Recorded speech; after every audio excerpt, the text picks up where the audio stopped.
ये RSS समिति जो है ट्रिपल एस जो है, ये उसके आदेश से सारा हो रहा था, क्योंकि गुरुजी ने हमारे सामने आके कभी नहीं कहा कि भाई तुम कमांडो बनो या लाठी बम पत्थर मारने की ट्रेनिंग लो। कभी हमारे सामने गुरुजी ने आके कभी नहीं कहा हमारे सामने। गुरुजी तो ये कहते हैं भाई तुम्हें चींटी भी मारने में पाप लगेगा। तो किसके कहने पर कर रहे थे? ये सारा RSS के कहने पे हुआ है सारा कुछ। कौन है? हमने इतनी जगह कंप्लेंट भेजी है कि कम से कम 14-15 हज़ार के करीब पेपर लग चुके हैं उनके अंदर। प्रेस कॉन्फ्रेंस कर रहे हैं आप दिल्ली में, पूरा मामला क्या है, किस लिए आए हैं मीडिया के सामने आप? मीडिया के सामने आने का हमारा मेन मकसद ये है कि सबसे पहले तो दो मेजॉरिटी हैं। एक RSS है जिसको कि राष्ट्रीय समाज सेवा समिति कहा जाता है, जिसके बारे में हमारे गुरुजी ने जिस टाइम 2014 में बरवाला कांड हुआ था, उस टाइम हमारे गुरुजी ने उसको नकार दिया था कि राष्ट्रीय समाज समिति मेरी नहीं है। वो प्रूफ हमने सारे जो भी जिलाधीश वगैरह हैं इनके पास लगाए हुए हैं। तो RSS समिति ने ही ये सारा जो भी कांड को प्रारूप दिया था वो सारा RSS समिति ने दिया है। क्या कांड है? जो बरवाला कांड था। हाँ जी, थोड़ा संक्षेप में बता दें हमारे दर्शकों को क्या कांड हुआ था? तो कांड ये हुआ था कि गुरुजी ने 2012 में 11 में स्टेटमेंट दी थी कि मेरे बाद कोई भी इस गुरु गद्दी पर नहीं बैठेगा। अच्छा। हाँ जी। तो उसमें जो गुरुजी के एक भाई हैं जिनका नाम है महेंद्र उर्फ मोहनलाल, जो कि अब नाम बदल के रह रहे हैं, तो उन्होंने ही वो अपना सारा सिस्टम ये बना के बैठे थे कि गुरु गद्दी पे मैं बैठूंगा। तो उन्होंने धोखाधड़ी कहो या कैसे भी कहो, उन्होंने गुरुजी की समिति को ख़त्म करके अपनी एक नई समिति, जिसका दास अभी नाम बता रहा है, RSS।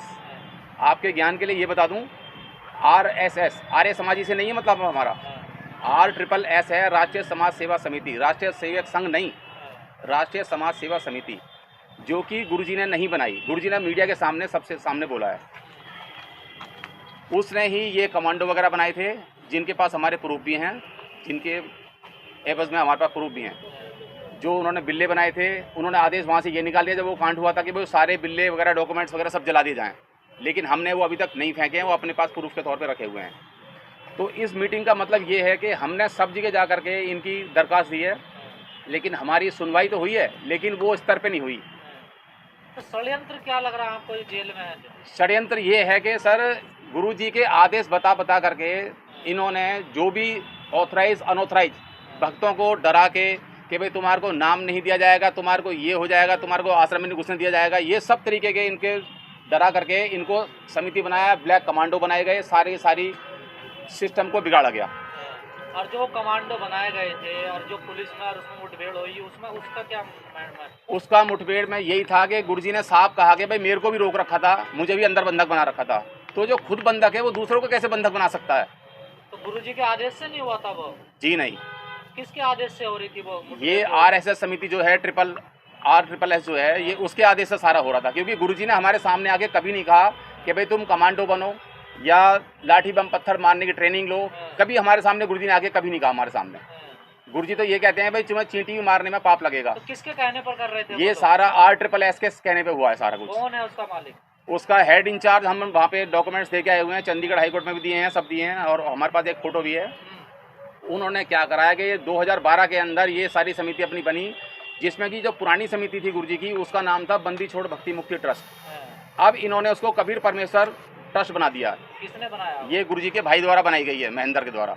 अच्छा। उसके साथ 8 जने और भी हैं, जिनके कि हमने लेटर हाईकोर्ट में भी लगा रखे हैं, चंडीगढ़ हाईकोर्ट में भी दे के आए हैं, और जो वहाँ के जितने भी आला अधिकारी हैं उन सब के पास हमने 15-15 किलो की फाइल भेजी हैं, लेकिन उसके बावजूद भी इस रोटेशन को आगे नहीं बढ़ाया जा रहा है। तो सारा खेल मतलब संत महाराज जो इनके भाई खेल रहे हैं? हाँ जी, रामपाल जी के भाई हैं। रामपाल जी के भाई हैं, उनका नाम है महेंद्र। हाँ। गुरुजी के ऊपर तो आरोप ये भी है कि उन्होंने तारीखें क्रॉस की, तारीखों पर नहीं पहुंचे। जब कोर्ट में तारीख लग रही थी तो तारीख में नहीं पहुंच पा रहे थे, इसीलिए कोर्ट ने उनको दोबारा गिरफ्तार किया और उनकी बेल भी खारिज कर दी है। जी, उसके बारे में दास बताएगा। हम चंडीगढ़ में थे, 25 अक्टूबर की बात है, दिवाली के दूसरे तीसरे दिन की बात है ये। तो जब हम वहाँ पहुँचे चंडीगढ़ पे, हमारे को बुलाया गया बरगला करके, बहकार करके। की बात है ये 2016 पता नहीं 2015 की बात है। चंडीगढ़ रेलवे स्टेशन पे बुलाया हमारे को सबको। वहाँ पे कम से कम 50-60 हज़ार के करीब पब्लिक थी। जो कि स्टेशन की सारी दुर्दशा ख़राब कर दी वहाँ पे, क्योंकि उस सिस्टम था नहीं वहाँ पे, कोई हगने मूतने का कोई सिस्टम बना नहीं रखा था इन्होंने, वो सारा सड़ा दिया पूरा स्टेशन। और वहाँ पे इन्होंने एक तरीके का समझ लो कि स्टेशन को हाईजैक कर लिया पूरा। और तो अभी क्या आरोप है संत रामपाल जी पे, जो संत रामपाल जी पे अभी क्या आरोप है, किस आरोप में बंद हैं जेल में? संत रामपाल जी महाराज पे एक तो देशद्रोह का मुकदमा चल रहा है 428 हाँ, और 429 है, हाँ, और 430 में गुरु जी को सजा हो चुकी है। 426/14, 427/14, इनमें गुरु जी बाइज्जत बरी हो रखे हैं। जब वो गुरु जी बाइज्जत बरी हो रखे हैं बंधक बनाने के केस में, और जो खुद कह रहा है कि मैं बंधक हूँ, वो दूसरे को बंधक कैसे बना सकता है? तो ये हमारी जांच का विषय है। और हम जांच के लिए जब भी हिसार गए हैं, रोहतक गए हैं या चंडीगढ़ गए हैं, तो वो 4th क्लास के रैंक अफसर से उसकी जांच करा दी जाती है। अब आप चोर से जाके पूछोगे भाई आपने चोरी करी, वो बताएगा कि चोरी करी मैंने। तो ये हमारी जांच जो भी हुई है अभी तक वो आला अधिकारियों से नहीं हुई है। आश्रम किसके कंट्रोल में है अभी? आश्रम कंट्रोल में है ये RSSS के, और जिनके इंचार्ज ये 8 जनों के नाम हमने लिख के दे रखे हैं। उसमें गुरु जी का भाई भी है महेंद्र उर्फ मोहनलाल, उनके अंडर में? उनके अंडर ये में। सरकार का अधीन है भी आश्रम? हाँ, इस टाइम तो कस्टडी में पुलिस वालों के है वो। हाँ, प्रशासन के कस्टडी में। हाँ। हाँ जी। तो उनका भी अधिकार नहीं है जो RSS है? नहीं, उसमें अब ये पीले पर्चे निकालते हैं। पीले पर्चे में जितनी भी भीड़ चाहिए होती है या किसी भी कहीं भी कोई रैली वगैरह करानी होती है, तो इन भक्तों को झूठ बोल करके गुरु जी का आदेश बता करके और वहाँ पे रैली में भेज देते हैं। और ये इन बेचारे, इसमें हमारे संगठन के अंदर 90% लोग तो अनपढ़ ही हैं, कम पढ़े लिखे हैं। तो उनको जैसा आदेश आता है RSS समिति का, वो उसको मान करके और उसके पीछे भाग लेते हैं अंधी भेड़ की तरह। ये है सिस्टम। तो ये सिस्टम की वजह से हम इसको, हमारा आगे प्रोसीजर ये है कि भाई ये सिस्टम किसके नाम से चल रहा है इस 10% में, हमें उसकी जांच करानी है।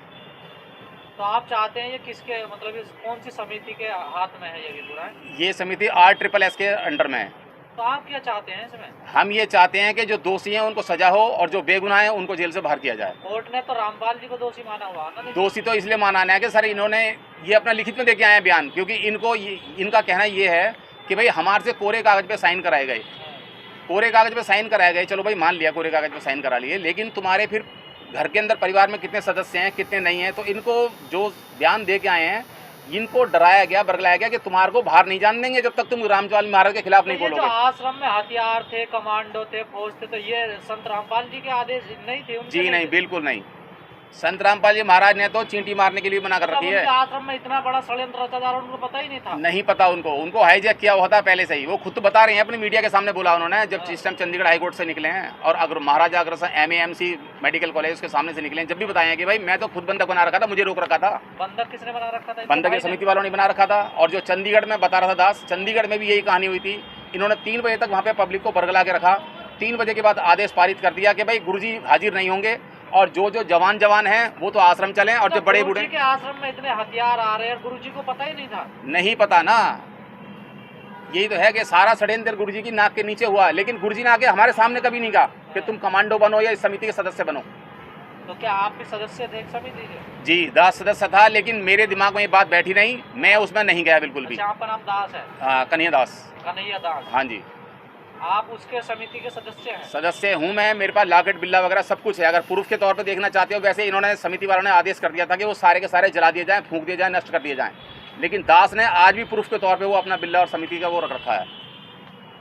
अच्छा। कि आगे प्रूफ के तौर पे काम आएगा। उसमें कहीं भी रामपाल जी महाराज का नामो निशान नहीं है, कोई रामपाल जी महाराज के साइन नहीं हो रहे उसके अंदर, कोई किसी तरीके के डॉक्यूमेंट। सदस्य तो काफी होंगे ना उसमें? सदस्य तो करीबन 10 लाख के करीब थे। तो कहाँ है वो सारे सदस्य? सारे सदस्य डर के मारे कोई सामने आता ही नहीं है। किसके डर के कारण? ये सबको गुरुद्रोही घोषित कर देते हैं ये समिति वाले। अच्छा। उसके नाम का पीला पर्चा निकाल देते हैं। अब एक बात सोचने वाली है, आश्रम तो पुलिस कस्टडी में है, तो वहाँ वो पीले पर्चे आ कहाँ से रहे? हमने इस बात में कई बार हिसार कोर्ट में भी जाके दरखास्त दी है, लेकिन कोई कार्रवाई नहीं हुई। पर्चों का क्या मतलब है? पीले पर्चों का मतलब गुरुजी का आदेश। अच्छा। हाँ, और हमने डॉक्यूमेंट्स में लगाया है, RTI लगाई है, हिसार में लगाई थी जो हिसार में लगाई है, उसमें RTI में जवाब आया कि आज तक यहाँ से कोई भी पंपलेट, कोई ऑडियो, कोई वीडियो, किसी तरीके का आदेश जारी नहीं किया गया है। कोई आदेश नहीं हुआ है कोई भी। तो ये आदेश करवाता कौन? ये आदेश RSSS जो समिति है वो करवाती है सबके, जो सदस्य हैं। जी। उसका प्रमुख कौन है? उसके प्रमुख में ये है, क्या नाम है, महेंद्र, गुरुजी के भाई जो है मोहनलाल। हाँ जी। तो आप चाहते हो समिति को भंग किया जाए, नई समिति बनाई जाए? भाई भंग करा जाए, वो तो बात आ गई अलग, लेकिन पहले ये समिति जो पारित कर रही है आदेश, इसको रोका जाए सबसे पहले। अच्छा, जो फैसले ले रही है। हाँ, ये जो समिति फैसले देती है, जो भी भाई बात बोलती है भाई, क्योंकि भगत तो अंधी भेड़ की तरह होते हैं, जहाँ से आदेश हुआ एकदम भाग लेते हैं वहीं के वहीं सारे के सारे। तो क्या अभी भी लग रहा है सत्संग वगैरह होता है क्या? नहीं, सत्संग वगैरह तो ये नामदान केंद्र पे नामदान केंद्र खोले हैं इन्होंने, वो नामदान केंद्र भी इनके फर्जी हैं। उसके बारे में भी हमने आरटीआई लगाई थी, उसमें गुरुजी ने साफ कहा है कि भाई प्रचार प्रसार करना है, लेकिन सत्संग वो नामदान केंद्र वगैरह खोलने का मतलब ये है जो गुरुजी के नाम से काम हो रहा है वो सब बंद हो जाना चाहिए, सारा बंद हो जाना चाहिए, टू जेड। आपकी मांग ये है जी।